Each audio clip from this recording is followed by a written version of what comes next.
జ్ఞానుగ్రహం అంత గొప్పది. అది రక్షణమిస్తుంది, అది జ్ఞానమిస్తుంది, అది వంశాన్ని ఇస్తుంది, అది ఐశ్వర్యం ఇస్తుంది, అది భయంకరమైనటువంటి రోగాల్ని కూడా తీసేస్తుంది. అందుకే తస్మాత్ ప్రధాన పరిపూరిత భక్త కామ శృత్యాగమ ప్రణవవాచ్య నిజస్వరూప వల్లీశనాథ మమ దేహి కరావలంబం అంటూ నిత్యాన్నదాన నిరతాఖిల రోగహారీన్ తస్మాత్ ప్రధాన పరిపూరిత భక్త కామ అని అడుగుతాం కదండి. రోగములను కూడా ఆయన తీసివేయగలడు. ఆయనని నమ్మి నమస్కారం చేస్తే పిల్లలు పుట్టడం కాదండి, మహాపురుషులే పుడతారు. అయితే ఒక్కటి గుర్తుపెట్టుకోండి, ఎవరో చెప్పారని చేసిన వాళ్ళకి అలాంటి అనుగ్రహం కలుగుతుందని నేను అనలేను. ఎందుకు చెప్తున్నానో తెలుసండి ఈ మాట? అది మామూలుది కాదు. వంశాభివృద్ధి అంటే కలగడానికి ముందు నిజమానికి విశ్వాసం ఉండాలి. విశ్వాసము చేస్తున్నటువంటి కార్యమునందు ప్రతిఫలం. రామస్వామి దీక్షితులని ఒక మహానుభావుడు ఒక ఆయన మన దక్షిణ భారతదేశంలో ఉండేవారు. ఆయన భార్య గారి పేరు సుబ్బమ్మ గారు. వారికి వివాహం అయిపోయింది. వివాహం అయిపోయిన తరువాత 40 సంవత్సరములు పిల్లలు కలగాలి. అంటే ఇంకా అసలు పిల్లలు కలగడానికి యోగ్యమైన వయస్సును వాళ్ళు దాటిపోతున్నారు. ఇటువంటి సమయంలో ఆయనకి సుబ్రహ్మణ్యేశ్వర స్వామి వారి మీద ఎక్కడ లేని విశ్వాసం కలిగింది. ఆయన వంశమును నిలబెట్టగలడు, పుత్ర సంతానం ఇయ్యగలడు అని నమ్మి ఈ రామస్వామి దీక్షితులు సుబ్బమ్మ గారు కలిసి వైద్యనాథ క్షేత్రానికి వెళ్ళి అక్కడ ఉన్నటువంటి ముత్తు సుబ్రహ్మణ్యేశ్వర స్వామిని ముద్దు కుమారస్వామి అని పిలుస్తారు. అక్కడ ఆ ముద్దు కుమారస్వామి బాలాంబిక అని పిలుస్తారు. వల్లీదేవసేనల యొక్క స్వరూపాన్ని. ముద్దు కుమారస్వామి బాలాంబికల్ని 40 రోజులు దేవాలయంలోనే ఉండి సేవించారు. సేవిస్తే ఆవిడ గర్భం ధరించింది. గర్భం ధరిస్తే సుబ్రహ్మణ్యేశ్వర స్వామి వారు అనుగ్రహించారు అని వారి ఇంటికి వచ్చారు. ఇంటికి వచ్చిన తర్వాత బిడ్డడు పుట్టాడు. పుట్టిన తర్వాత ఆ పిల్లవాడికి ఆ వైద్యనాథ క్షేత్రంలో ఉన్నటువంటి పేరే ముద్దు కుమారస్వామి అని వాళ్ళు పేరు పెట్టుకున్నారు. వాళ్ళ ఇంటి పేరు చివర దీక్షితులు అని ఉంటుంది కనుక ముద్దు కుమారస్వామి దీక్షితులు. ఆయన ఒకరోజు రామస్వామి దీక్షితులు నిద్రపోతున్నారు. నిద్రపోతుంటే బాలాంబిక ఆయనకి దర్శనమిచ్చింది. దర్శనమిచ్చి తన మెడలో ఉన్నటువంటి ముత్యాలహారాన్ని తీసి, నీ భార్య కడుపున పుట్టినది, నీకు కొడుకుగా ఉన్నది నా భర్త రూపమైన ముత్యమే. ఆ ముత్యమే నీ ఇంటి ముత్యంగా ఉంది. ఇప్పుడు వాడే సుబ్రహ్మణ్యుడు. సుబ్రహ్మణ్యుడు నీ కొడుకుగా నడయాడుతున్నాడు లోకంలో. కాబట్టి ఇదిగో ముత్యాలహారం ఇస్తున్నాను, ఆ పిల్లవాడి మెడలో వేయమని తన మెడలో ముత్యాలహారం తీసి ఆయనకి ఇచ్చింది. కలేమో అని కల చూసుకుని తెల్లబోయి లేచారు. చేతిలో ముత్యాలహారం ఉంది. కొడుకు మెడలో వేసి తమిళంలో ముత్తు అంటే ముత్యం. ముద్దు కుమారస్వామి దీక్షితులు ముత్తుస్వామి దీక్షితులు అయ్యారు.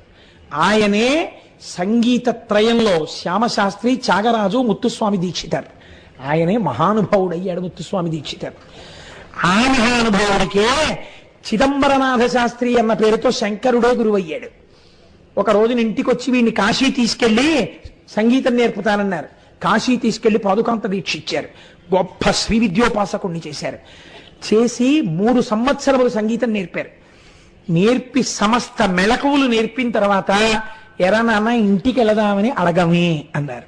అంటే ఆ పిల్లవాడు అన్నాడు, రోజు గంగా స్నానం, ప్రతిరోజు విశ్వేశ్వర దర్శనం, ప్రతి క్షణం గురుపాద సేవ. ఇంకా నాకు మళ్ళీ మా ఊరు ఎందుకు కావాలి గురువుగారు? ఈ 3 చాలవా నా జన్మధన్యం పొందడానికి? నన్ను వెళ్ళిపోమ్మని అనకండి అన్నాడు. ఏమి గురుభక్తిరా నాన్న, నువ్వు నాతో రా అని గంగ ఒడ్డుకి తీసుకెళ్లారు. గంగ ఒడ్డున నిలబడ్డారు. ఆయన ఒక్క సంకల్పం చేసి, నీవు నడుచుకుంటూ రోజు స్నానం చెయ్యడానికి గంగలో ఎంత దూరం పెడతావో అంతకన్నా కొంచెం ముందుకు వెళ్ళు. నీ కాలికి ఏది తగులుతుందో దాన్ని చేతులతో పైకెత్తి ఇలా పట్రా అన్నారు. ముత్తుస్వామి దీక్షితారు లోపలికి వెళ్ళారు. కాలికి ఏదో తగిలింది. తగలగానే వారు చేతులతో పైకెత్తారు. అదే ముత్తుస్వామి దీక్షిత చేతిలో ఉన్న వీణ గంగలో దొరికింది ఆయనకి. అమ్మవారు అనుగ్రహించింది ఆ వీణ. ఆ వీణ తీసుకొచ్చి గురువుగారి పాదాల దగ్గర పెట్టి నమస్కరించారు. ఒరే, నువ్వు సుబ్రహ్మణ్యావతారానివి, ఆయనే పరమశివుడు చిదంబరనాథ శాస్త్రి గారిగా వచ్చి ఉపదేశం చేశారు. అమ్మ అనుగ్రహం కలిగి నీ చేతి వీణ అయింది. నాన్న నీలాంటి శిష్యుడు కలిగాడు, నా జన్మ ప్రయోజనం నెరవేరింది, గంగా స్నానం చేసి వస్తానని లోపలికెళ్ళి మునిగారు. ఇక పైకి రాలేదు. రాకపోతే అక్కడ చుట్టుపక్కల ఉన్న వాళ్ళని తీసుకెళ్లి గంగలో వెతికితే చిదంబరనాథ శాస్త్రి గారి శరీరం దొరికింది. అప్పుడు ముత్తుస్వామి దీక్షితర్ గురువు గారికి మిగిలిన కార్యాన్ని పూర్తి చేసి సొంత ఊరు వచ్చారు.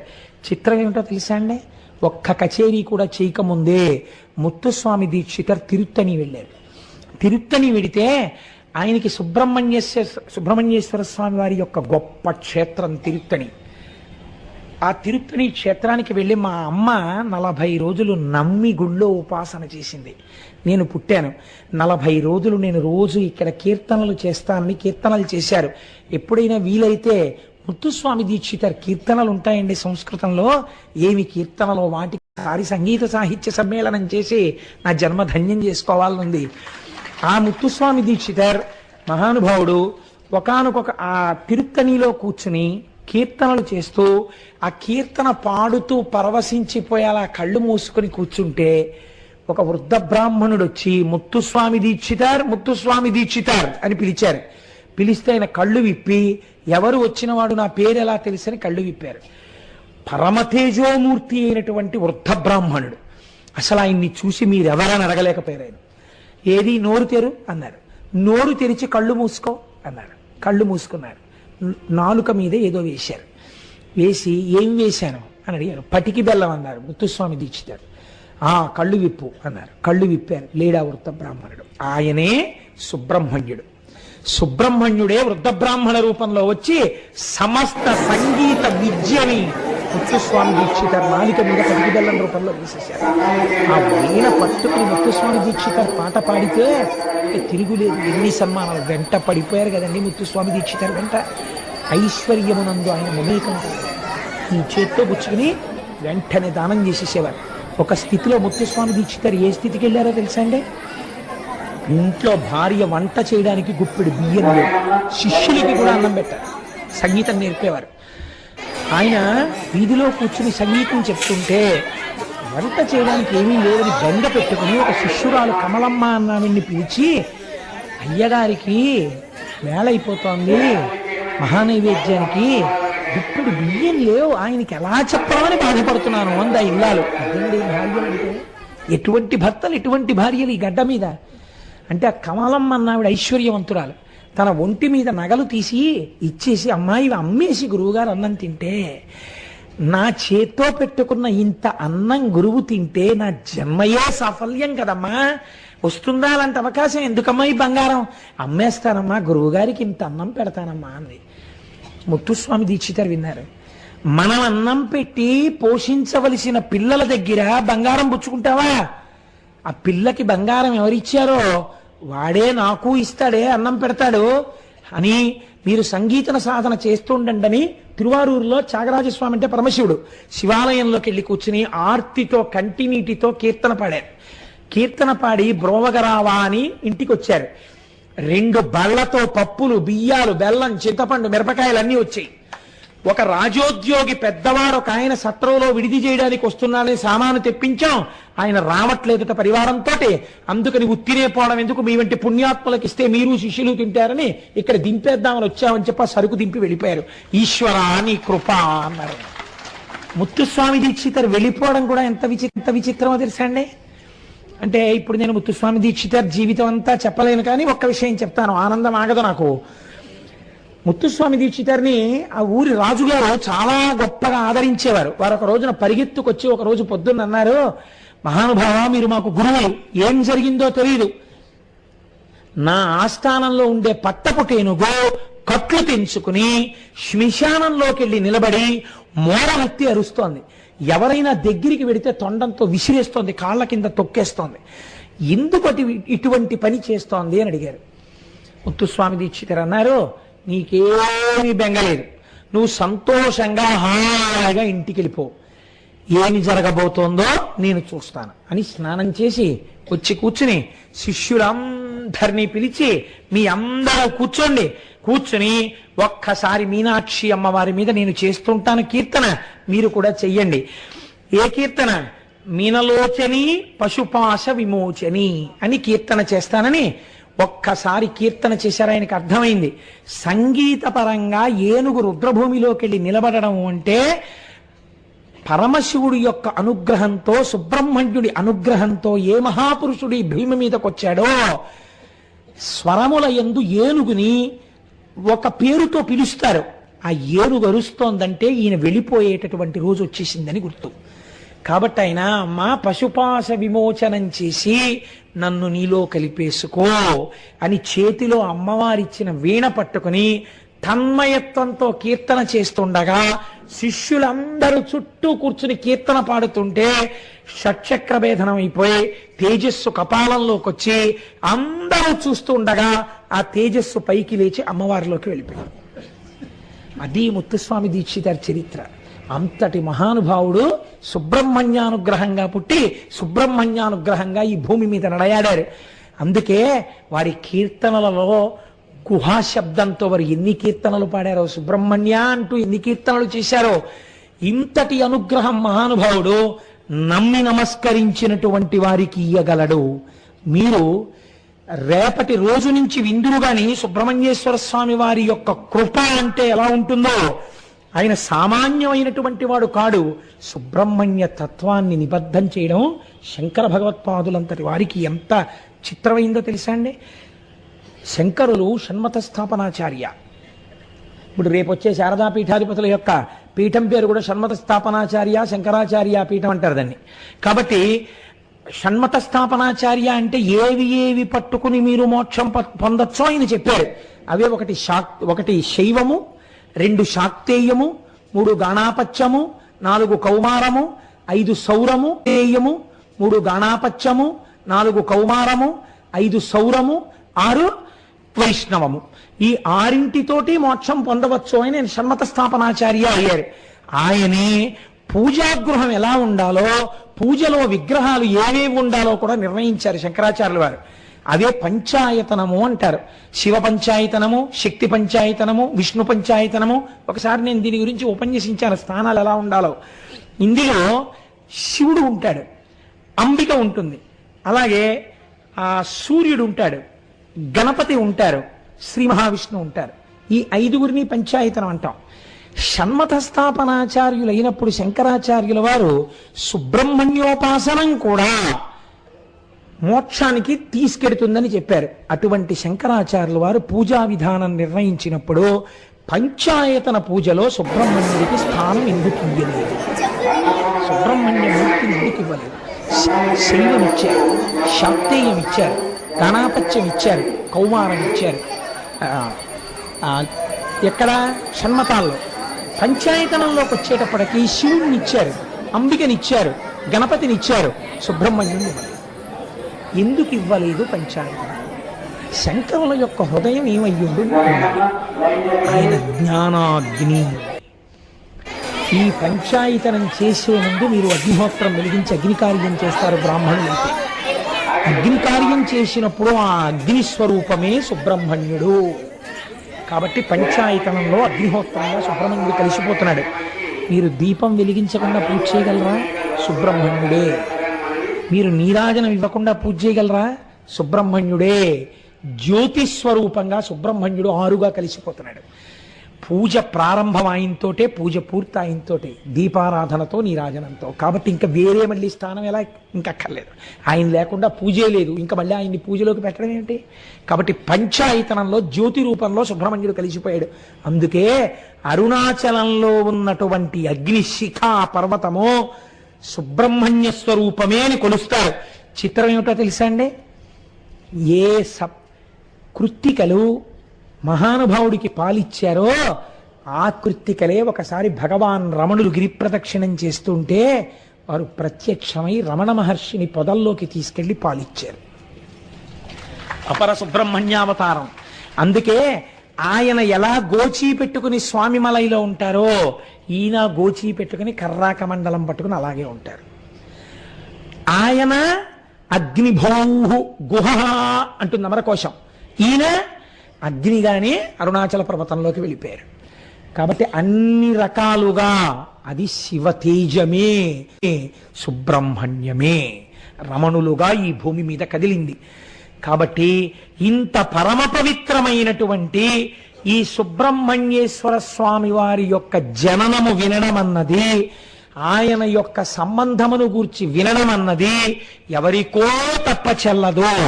భక్తశ్చ కార్తికేయ కాకుచ్చ భువిమానవ ఆయుష్మాన్ పుత్ర పౌత్రైశ్చ స్కందసాలోక్యతాం వ్రజేత్. నేను ఇవాళ లేచిపోండనే వరకు తొందరపడి లేచిపోకండి. మీరు ఒక పెద్ద అనుగ్రహాన్ని వదిలిపెట్టుకున్న వాళ్ళు అవుతారు. భక్తశ్చయ కార్తికేయే, ఎవరు కార్తికేయునకు భక్తులై ఈ లోకమునందు సుబ్రహ్మణ్య ఆరాధన చేయుచున్నారో వారు ఆయుష్మాన్ పుత్ర పౌత్రైశ్చ, వాళ్ళు ఆయుష్మంతులై పుత్ర పౌత్రులను చూస్తారు. స్కంద సందసారోక్యతాం వ్రజేత్, స్కందలోకాన్ని పొందుతారు. ఈ సుబ్రహ్మణ్యేశ్వరుడి వైభవం ఏమిటో, ఆయన అనుగ్రహం ఏమిటో, ఆయన రూపం ఏమిటో, ఆయన తత్వం ఏమిటో, ఈ విషయాలన్నింటినీ రేపటి రోజున మీకు నేను విపులీకరిస్తాను. నేను మిమ్మల్ని ఎప్పుడో తప్ప ఏది అడగను కదా. ఎప్పుడూ అడగనంటే అభిజాత్యం అవుతుంది. అడిగానేమో, ఎందుకు అడగలేదనాలి. ఎప్పుడో కాని అడగను. మనం ఇవాళ ఒక పండగ చేసుకోబోతున్నాం. ఏమిటో తెలుసా పండగ? మనం అక్కడ వేసిన కాగితాల్లో సుబ్రహ్మణ్యానుగ్రహంతో ఈ పూజలోకి వస్తున్నటువంటి జంట ఎవరో పేరు తీయబోతున్నారు. ఒక్కసారి ఆ జంటని సభాముఖంగా చూసి మనం వెళ్ళిపోతాం. అదొక్క 5 నిమిషాలు. అంతేకాని మనం లేచిపోతే చేసిన పనికి శ్రద్ధ ఉండదు. కాబట్టి నేను మంగళం చెప్తాను, మీరు అలాగే కూర్చోండి. ఒక్క 5 నిమిషాల తర్వాత మనం వెళ్ళిపోతాం. అందుకే నిన్నటి రోజున సుబ్రహ్మణ్యేశ్వర స్వామి వారి యొక్క ఆవిర్భావమును గురించి మీరు విని ఉన్నారు. సుబ్రహ్మణ్య స్వరూపమును గురించి, వారి తత్వమును గురించి శాస్త్రం ఎలా మాట్లాడుతుందంటే, పార్వతీ పరమేశ్వరుల ఇద్దరి యొక్క దయ, ఇద్దరి యొక్క కారుణ్యము ఒక చోట ప్రోది చేస్తే, ఒక చోట ముద్ద చేస్తే అది ఏ సుబ్రహ్మణ్యుడు. ఎందుచేత అంటే మనకి ఒక విషయాన్ని పెద్దలు చెప్తూ ఉంటారు. మీరు చూడండి, పార్వతీ పరమేశ్వరులు ఇద్దరూ కలిసి మనకి అర్ధనారీశ్వర స్వరూపంతో సాక్షాత్కరిస్తారు.